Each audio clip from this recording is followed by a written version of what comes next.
Sobat Maestro, sesaat lagi Anda akan bersama-sama mengikuti pengajaran firman Allah yang disampaikan oleh hambanya Pastor Dorcas Daud dari Gereja Hope ACC. Selamat mendengarkan.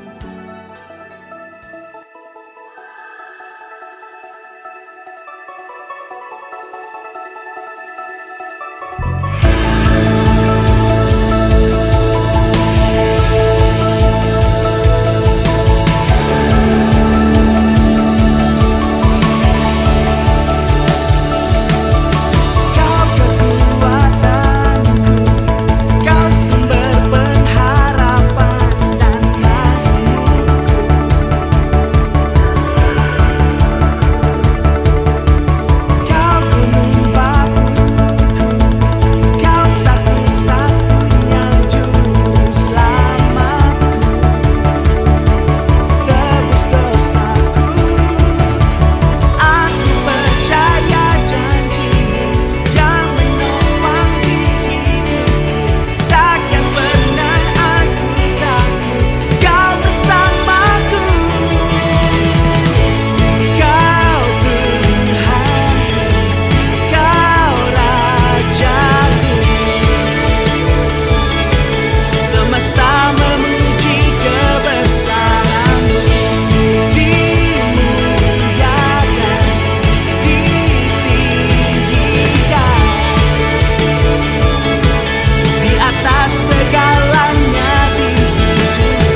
Shalom, Anda akan mendengarkan program Kuasa dalam Firman-Nya yang disampaikan oleh Pastor Dorcas Daud dari Hope ACC dan Dorcas Ministries. Selamat mendengarkan. Kita akan membuka firman Allah dari Lukas pasal 10 ayat 38 sampai 42. Ketika Yesus dan murid-muridnya dalam perjalanan, tibalah ia di sebuah kampung. Seorang perempuan yang bernama Marta menerima dia di rumahnya. Perempuan itu mempunyai seorang saudara yang bernama Marta. Maria ini duduk dekat kaki Tuhan dan terus mendengarkan perkataannya. Sedang Marta sibuk sekali melayani. Ia mendekati Yesus dan berkata, "Tuhan, tidakkah engkau peduli bahwa saudaraku membiarkan aku melayani seorang diri? Suruhlah dia membantu aku." Tetapi Tuhan menjawabnya, "Marta, Marta, engkau khawatir dan menyusahkan diri dengan banyak perkara. Tetapi hanya satu saja yang perlu. Maria telah memilih bagian yang terbaik yang tidak akan diambil daripadanya." Dari kisah ini barangkali Anda sering mendapat pengajaran atau pengertian dari hamba-hamba Tuhan bahwa kita sebagai orang Kristen jangan seperti Marta, tapi hendaklah seperti Maria. Selalu punya waktu dan memberi waktu untuk Tuhan. Karena kalau kita tidak memberi waktu untuk Tuhan, bersekutu pribadi dengannya, maka akibatnya seperti Marta. Jadi uring-uringan, hatinya mudah tersinggung, hatinya mudah marah, tidak ada damai sejahtera, tidak ada sukacita. Itu betul, itu tidak salah. Tapi saya akan membawa Anda masuk ke dalam pengertian yang lebih jauh lagi, yaitu bahwa di sini sebetulnya ketika Marta tidak suka melihat Maria, pada waktu itu hanya duduk saja dekat kaki Tuhan, yang ditegur oleh Tuhan Yesus bukan kesibukan yang dikerjakan oleh Marta, tapi adalah kondisi hati daripada Marta. Itu sebabnya apa yang dikatakan Tuhan Yesus? "Marta, Marta, engkau khawatir dan menyusahkan diri dengan banyak perkara. Tetapi hanya satu saja yang perlu. Maria telah memilih bagian yang terbaik yang tidak akan diambil daripadanya." Jadi jelas bahwa kondisi hati itu mendapat perhatian dari Tuhan Yesus. Manusia seringkali melihat orang lain dari segi luarnya saja. Orang bisa bilang, "Wah, dia orangnya baik ya." Mungkin karena orang itu sedang ramah kepada kita. Barangkali karena di depan kita dia bisa menunjukkan wajah yang manis, wajah yang bersuka cita. Tapi belum tentu pada hari-hari berikutnya atau hari-hari sebelumnya. Atau barangkali hari itu juga ketika dia sudah berlalu dari kita. Ternyata sesudah berjumpa dengan kita tidak sesuka cita tadi. Ternyata ketika sesudah berjumpa dengan kita tidak sebaik tadi. Tapi ternyata dia seorang pemarah, atau ternyata dia seorang yang pemurung, atau seorang yang mudah tersinggung, mudah kecewa, atau seorang yang sering melamun, atau seorang yang tidak pernah bersuka cita. Nah, manusia sering terkecoh karena hanya melihat lahiriah. Tapi Allah tidak hanya melihat lahiriah, Allah melihat hati. Itu sebabnya karena hati merupakan sesuatu yang penting di hadapan Allah. Ketika saudara dan saya percaya kepada penebusan Yesus, apa yang dilakukan oleh Allah, Dia menjadikan hati kita adalah ruang maha kudusnya. Dia mengubah hati kita menjadi hati yang baru. Dan apa yang dikatakan oleh Allah dalam kitab Yeskel? Hati yang baru ini adalah hati yang taat, hati yang lembut, bukan lagi hati daging yang penuh dengan dosa, penuh dengan pemberontakan, penuh dengan kekerasan, penuh dengan kemauan sendiri. Tapi sekarang hati ini adalah hati ciptaan baru. Itu sebabnya Allah menghendaki kita betul-betul memperhatikan kondisi hati kita. Saya percaya ketika seseorang kondisi hatinya benar, maka sikapnya juga benar. Saya percaya ketika seseorang kondisi hatinya baik, maka perbuatannya pun juga baik. Saya percaya ketika seseorang kondisinya bersuka cita, maka tingkah lakunya pun, kehidupannya pun juga kehidupan yang bersuka cita.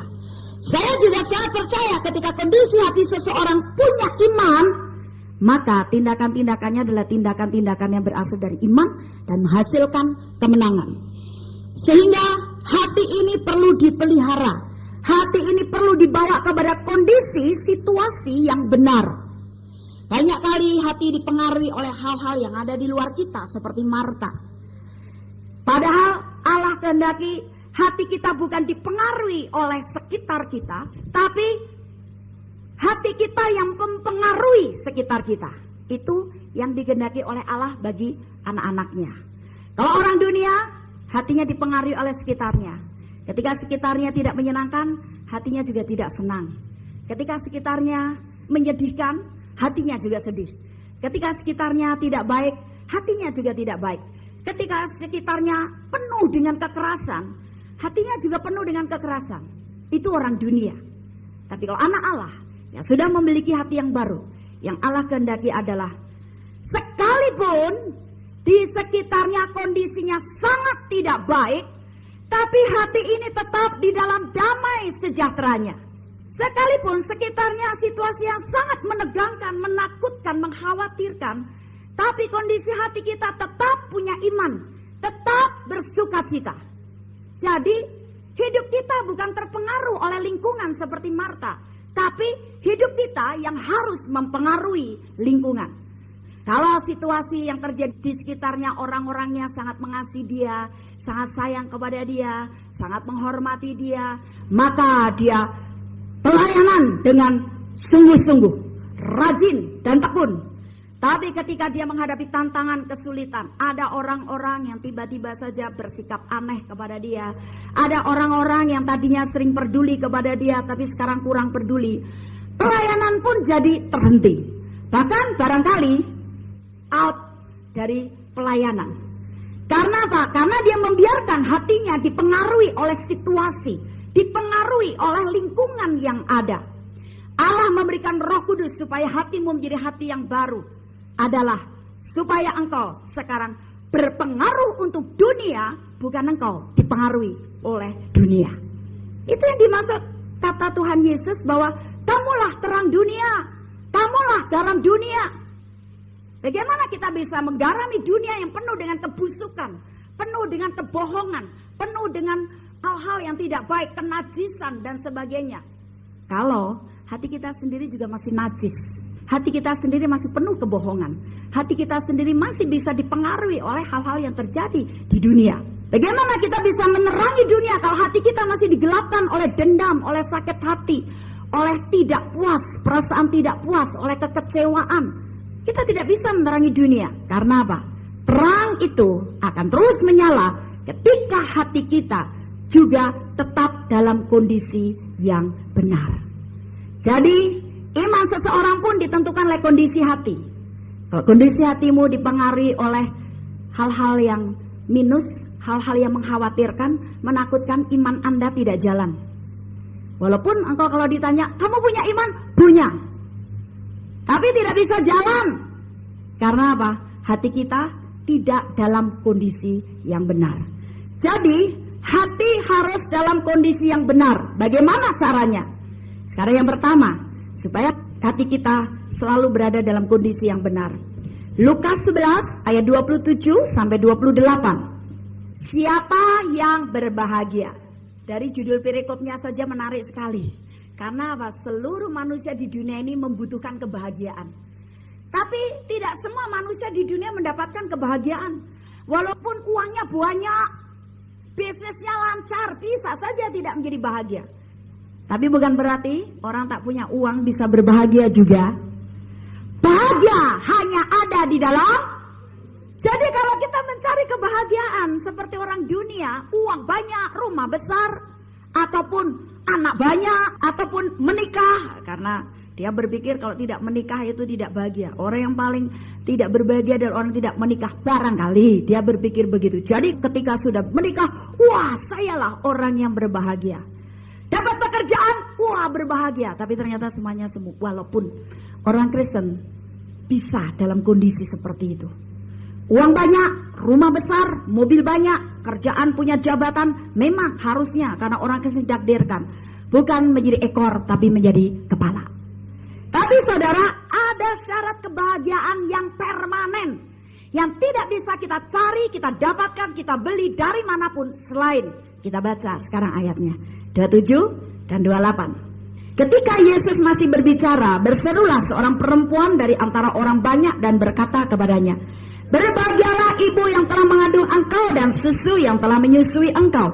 Tetapi ia berkata, yang berbahagia ialah mereka yang mendengarkan firman Allah dan yang memeliharanya. Jadi bagaimana kondisi kita supaya dalam keadaan benar di hadapan Allah dan di hadapan semua manusia. Karena kondisi hati ini adalah penentu kehidupan kita. Yaitu kalau kita mendengar firman Allah dan memelihara firman Allah. Sekarang di mana firman Allah dipelihara? Di dalam hati kita. Firman Allah harus disimpan dalam hati kita. Jangan kita mendengarkan firman hari ini, tapi pulang kebaktian kita sudah lupa. Karena apa? Kita tidak mau mendengarkan firman Allah. Pikiran kita melantur kemana-mana. Kita sibuk ngobrol dengan tetangga kanan kiri. Kita sibuk memperhatikan saudara seiman kita. Atau kita sudah mikir, aduh habis ini saya udah janjian sama temanku nih, jam berapa ini ya selesainya ya ibadah ya. Nah, itu membuat kita tak mampu mendengarkan firman Allah. Kalau kita tak bisa mendengarkan firman Allah, apa yang akan disimpan di dalam hati kita? Sedangkan yang disimpan dalam hati kita adalah hasil daripada apa yang kita dengarkan. Itulah orang yang paling berbahagia. Jadi kalau Anda mendengarkan firman Allah tapi tidak menyimpan dalam hatimu, engkau bukan orang yang berbahagia. Mengapa firman perlu dipelihara tersimpan di hati kita? Supaya sekarang kehidupan kita dipengaruhi oleh firman. Hati kita dikuasai oleh firman, bukan dikuasai oleh dunia. Kehidupan kita juga bukan dipengaruhi oleh dunia, tapi oleh firman yang ada dalam hati kita. Saya perhatikan orang-orang Kristen yang tidak terlalu suka mendengarkan firman Allah. Orang-orang Kristen yang tidak terlalu doyan, tidak terlalu haus dan lapar firman Allah, kehidupannya pasti banyak yang minusnya. Walaupun ada segi plusnya, tapi plusnya lebih sedikit daripada minusnya. Karena apa? Firman itu yang harus menciptakan kehidupan baru sebagai manusia ciptaan baru di dalam diri kita oleh Yesus Kristus. Jadi kalau tidak doyan firman pasti doyan yang lain. Kalau tidak doyan baca firman pasti doyannya baca koran, majalah. Kalau tidak doyan baca firman doyanannya nonton televisi. Nah saudara, kalau mau menjadi orang yang berbahagia supaya kondisi hatimu benar, dengarkan firman dan simpanlah firman di hatimu. Maka firman itu akan menjadikan kehidupanmu di alam nyata ini. Dan kehidupan itu adalah kehidupan yang membuahkan buah kebenaran di hadapan Allah. Sekarang hal yang kedua, Amsal 10 ayat 8. Syarat supaya hati kita dalam kondisi yang benar. Amsal pasal 10 ayat yang ke-8. Siapa bijak hati memperhatikan perintah-perintah, tetapi siapa bodoh bicaranya akan jatuh. Jadi hal yang kedua adalah kita perlu memiliki hati yang bijak. Bijak ini bijaksana. Nah sekarang hati yang bijaksana itu seperti apa? Hati yang bijaksana adalah memperhatikan perintahnya. Untuk apa perintahnya diperhatikan? Dan di mana kita bisa dapatkan perintahnya? Perintahnya ada di dalam firman Allah. Untuk apa kita sekarang memperhatikan perintahnya? Supaya kita mau melakukan firman Allah. Orang Kristen walaupun berkarunia dan punya urapan yang dahsyat luar biasa, tapi kalau dia hidupnya tidak berpijak kepada firman yang benar, pasti akan jatuh, pasti akan rapuh, pasti akan roboh. Itu sebabnya hidup di atas fondasi firman yang benar itu perlu. Firman Allah itu seperti pedang yang sangat tajam, akan mampu membabat habis setiap hal-hal yang tidak berkenan di hadapan Allah. Jadi rakus akan firman itu membuat kita mempunyai hati yang bijak. Nah kita memperhatikan firman-Nya sampai sejauh apa? Kita melihat Yohanes 4 ayat 34. Yohanes 4 ayat 34. Kata Yesus kepada mereka, makananku ialah melakukan kehendak Dia yang mengutus aku dan menyelesaikan pekerjaannya. Bayangkan, Yesus saja makanannya itu adalah melakukan kehendak Dia, berarti melakukan firman Bapaknya yang mengutus Dia dan menyelesaikan pekerjaan Allah Bapa. Kalau Yesus masih membutuhkan makan firman Allah Bapaknya, apalagi saudara dan saya. Ini adalah makanan Yesus loh. Melakukan firman Bapak. Makanan dia loh. Mungkin kalau Anda ditanya, makananmu apa? Nasi. Tadi pagi makan apa? Nasi sama goreng ayam. Makanannya yang disebut hanya kebutuhan daging saja. Tapi kalau Yesus lain. Dan ini dia jawab ketika murid-muridnya habis pergi kemana-mana mencari makanan. Dan dia bertanya kepada guru, "Guru, aku tidak mau makan." Apa yang dijawab oleh Yesus? Makananku melakukan firman Bapakku, kehendak Bapakku, itu makananku. Allah ingin kita memiliki hati yang bijak sampai saudara berpikir, saudara menyadari bahwa makananmu yang terutama adalah melakukan firman Allah. Jadi kalau belum melakukan firman Allah rasanya belum makan. Sama seperti orang Indonesia.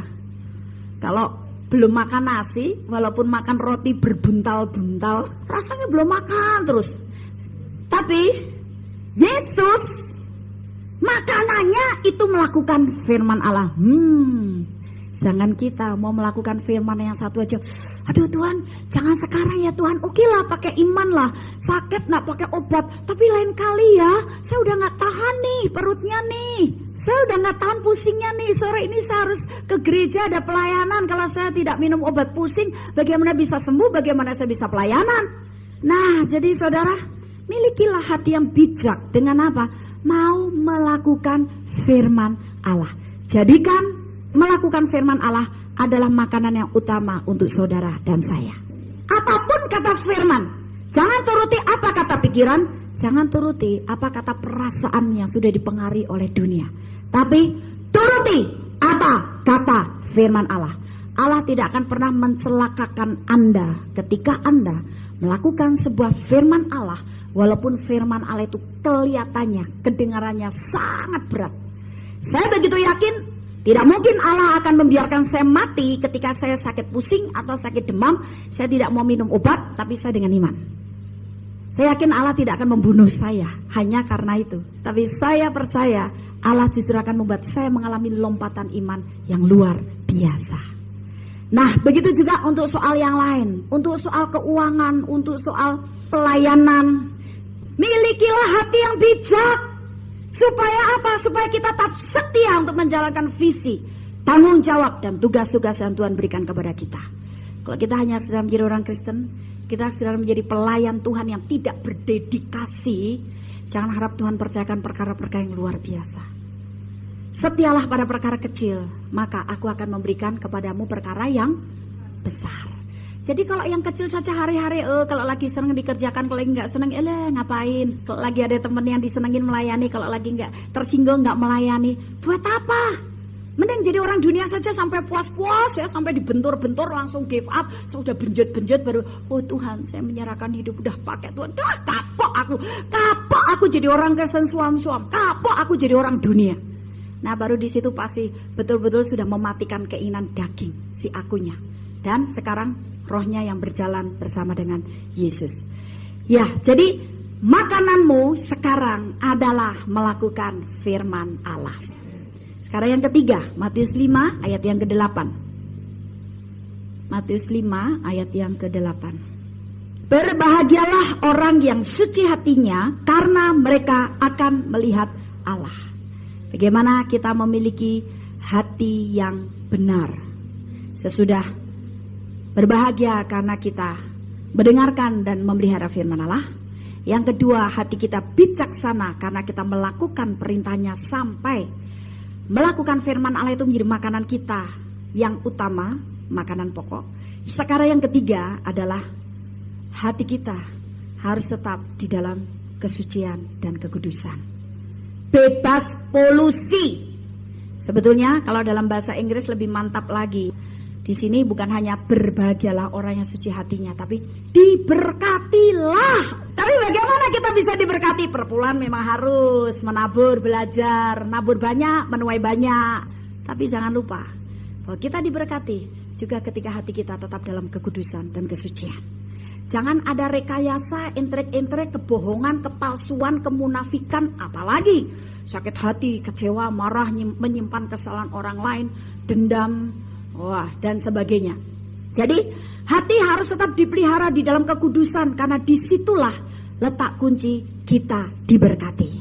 Dan kita bukan hanya diberkati secara keuangan atau materi, tapi juga rohani dan jasmani, termasuk jiwa kita. Adalah sangat menyedihkan kondisi orang yang hatinya dipenuhi dengan iri hati. Katakan, wah itu paling tersiksa. Gampang kemeropok, kata orang Magelang. Gampang panas hati. Begitu juga kondisi hati yang dipenuhi dengan dendam, sakit hati, kecewa. Itu orang yang paling menderita, paling tidak bahagia, paling tidak damai sejahtera. Tidur saja juga gelisah. Tapi kalau kita hatinya tetap suci, jiwa kita juga diberkati dengan damai sejahtera. Yang ada hanya suasana surgawi. Saudara, kalau hati masih ada polusinya, tidur pun juga mimpi kotor. Tidur mimpi yang ngeri-ngeri. Tiba-tiba dikejar sama orang tinggi besar hitam gitu loh. Atau dikejar macan, lari-lari tahu di depan jurang gitu. Atau mimpi ketemunya sama orang sudah mati, si Angkong udah 20 tahun yang lalu mati, tiba-tiba muncul di mimpi. Atau tiba-tiba kita kayak terjatuh di jurang, ceblok gitu, kaget. Waduh, kok jelek amat ya. Karena hatinya masih ada polusi. Jadi bersihkan hatimu.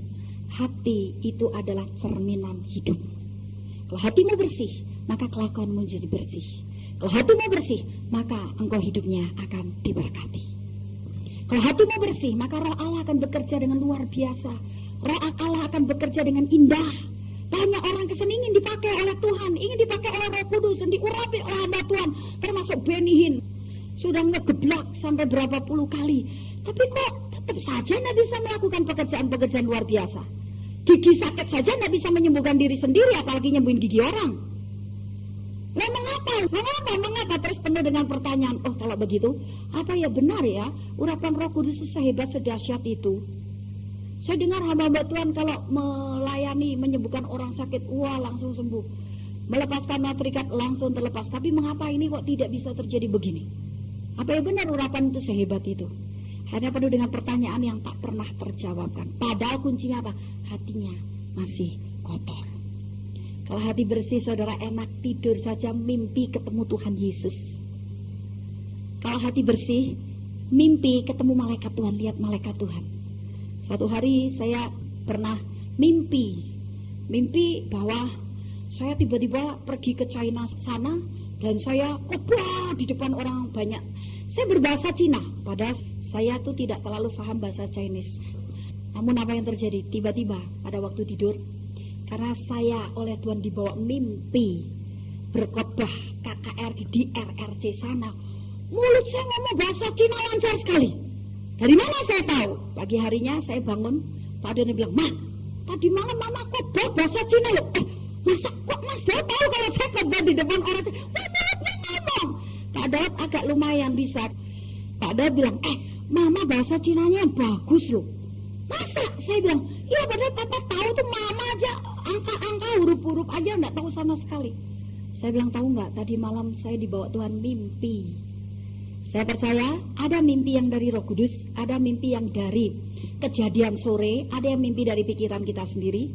Tapi kalau perkara-perkara yang rohani, yang kudus, itu adalah mimpi dari Roh Kudus. Ada mimpi yang merupakan pernyataan Tuhan. Misalkan, hati-hati besok kamu akan mengalami begini-begini, jadi jangan pergi, misalkan. Bisa Roh Kudus memberitahu itu. Atau memberikan karunia marifat. Temanmu si ini, itu dia mengalami begini, makanya sekarang kehidupannya seperti ini, dan seperti ini. Bisa. Nah, jadi saya yakin itu dari Roh Kudus. Terus suami saya bilang, wah enak dong ya, nggak usah belajar bahasa, mimpi aja bersama dengan Tuhan, khotbah di depan berbagai bangsa, langsung Roh Kudus kasih inspirasi bahasa setempat. Saya bilang amin, tapi syaratnya apa saudara? Kalau hati kita bersih.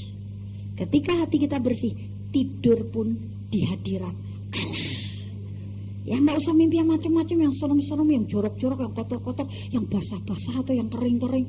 Nggak bakal kejadian begitu. Tapi enak terbang bersama malaikat, khotbah di depan orang-orang bangsa lain dalam bahasa yang tidak dikenal. Barangkali ketemu Tuhan Yesus langsung, kita konsultasi, kita diajar oleh Tuhan Yesus. Nah, jadi jaga hatimu supaya bebas polusi, selalu kudus dan suci. Saya percaya hati yang suci, hati yang kudus juga punya iman yang tangguh, iman yang teguh. Karena kekhawatiran, ketidakpastian, keraguan-raguan, kebimbangan, ketakutan itu juga merupakan polusi di hati seseorang. Kalau Anda mau berhasil, harus hidup dalam iman yang benar. Dan iman yang benar hanya tertanam di dalam hati yang suci. Sehingga Yohanes 4 ayat 13 sampai 14. Jawab Yesus kepadanya, barang siapa minum air ini, ia akan haus lagi. Tetapi barang siapa minum air yang akan kuberikan kepadanya, ia tidak akan haus untuk selama-lamanya. Sebaliknya air yang akan kuberikan kepadanya akan menjadi mata air di dalam dirinya, yang terus-menerus memancar sampai kepada hidup yang kekal. Sampai hati kita menjadi mata air yang memancarkan aliran-aliran air yang hidup terus-menerus sampai kepada hidup yang kekal. Apa itu aliran pancaran air yang hidup? Itulah kuasa urapan Roh Kudus dan aliran buah roh, kasih, damai sejahtera, sukacita, kebaikan, kemurahan, kesetiaan, penguasaan diri, kelemah lembutan. Nah, ada 9 buah roh, termasuk 9 karunia Roh Kudus. Ada banyak orang yang mau hidup dalam kasih yang indah. Ada banyak orang yang mau hidup di dalam karunia Roh Kudus supaya tiap kali dia bisa melakukan mujizat, pekerjaan supranatural.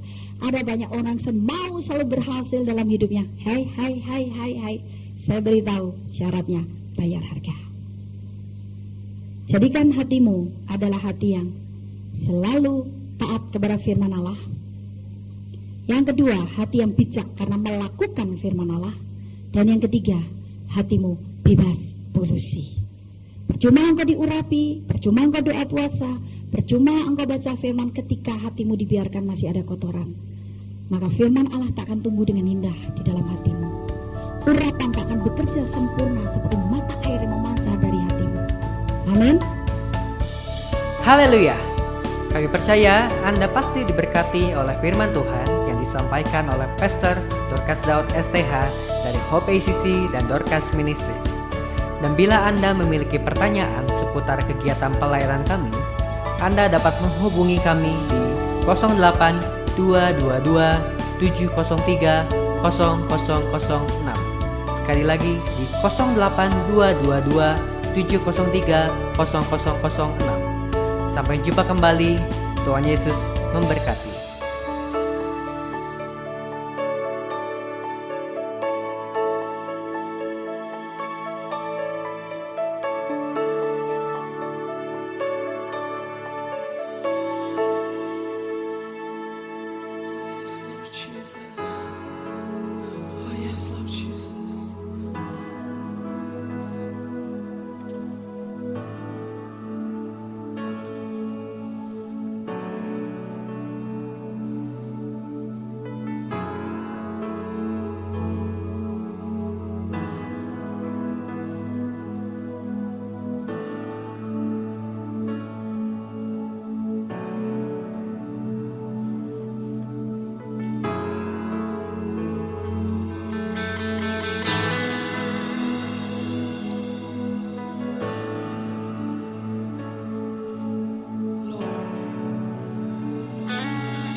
You are the one that we worship, Lord.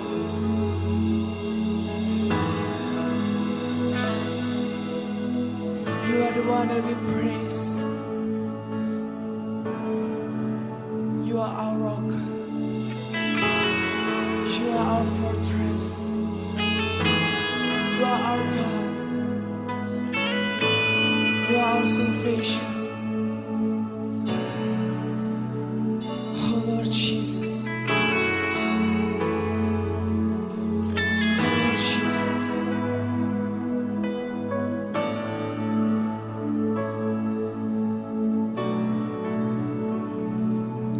The Lord is my rock and my fortress and my Savior. My God, my rock in whom I take refuge, my shield and the strength of my salvation, my stronghold. The Lord should be praised. I called on Him and I was safe from my enemies. Turn your ear toward me, rescue me quickly. Be a rock of refuge for me, a strong fortress to save me. Indeed, you are my rock and my fortress. For the sake of your name, lead me and guide me. You are my refuge, so pull me out of the net that they have secretly laid for me. Into your hands I entrust my spirit. You have rescued me, O Lord, God of truth. My soul waits calmly for God's alone. My salvation comes from Him. He alone is my rock and my Savior, me stronghold. I cannot be safely shaken from the psalm of David. Hallelujah. Amen. Amen. Amen. Amen.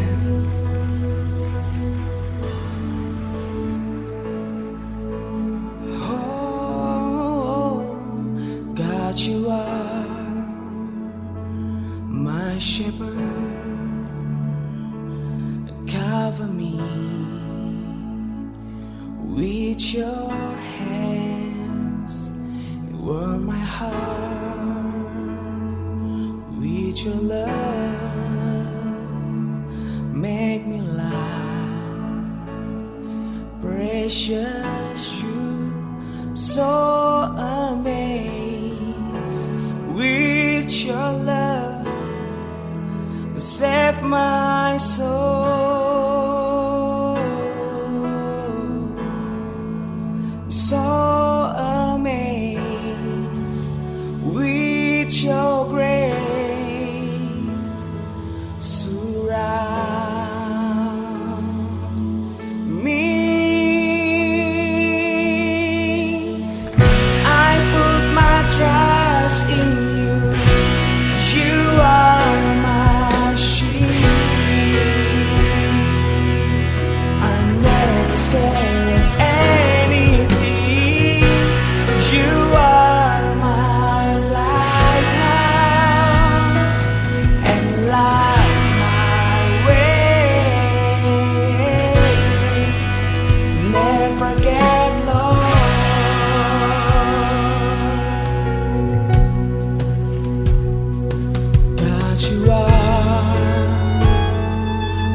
Shepherd,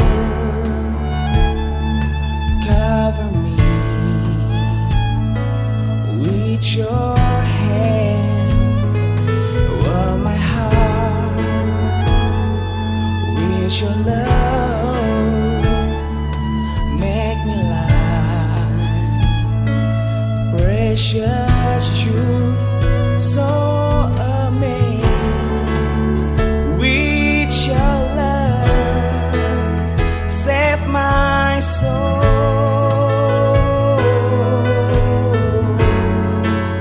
so amazed with your grace. Surround me.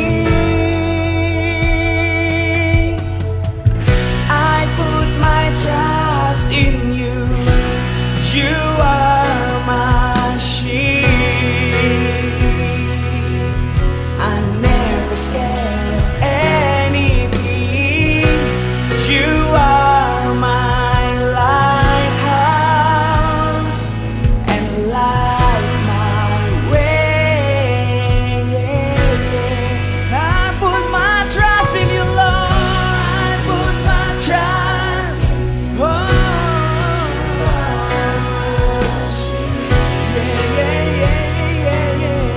I'm never scared of anything. You are my lighthouse and light my way. Never get lost. I will never get lost from you, Lord. You are my shield. You are my lighthouse. You are my light.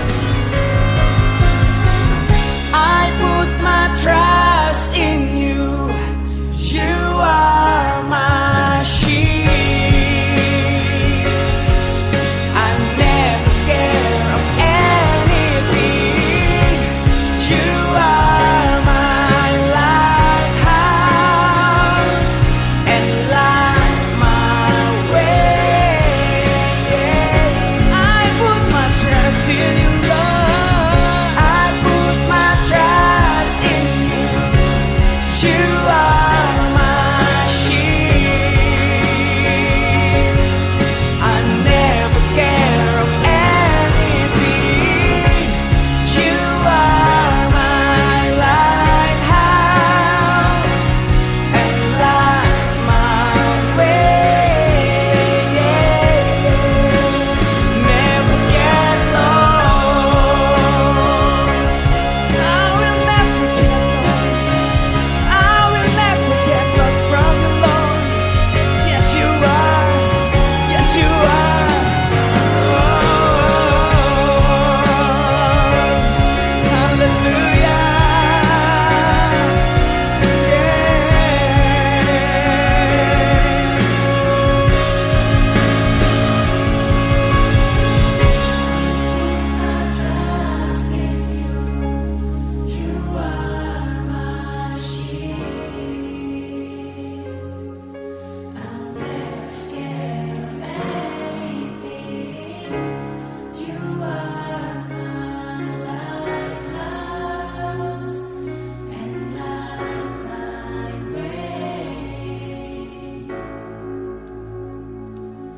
And light my way, and light my way. You gotta and light my way. You gotta and light my way. You gotta and light my way. Yes, you are Jesus and light my way.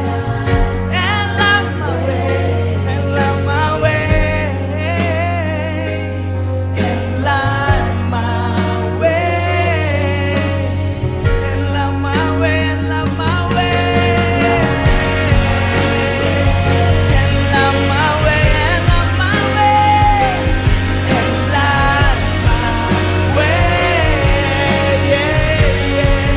light my way, and light my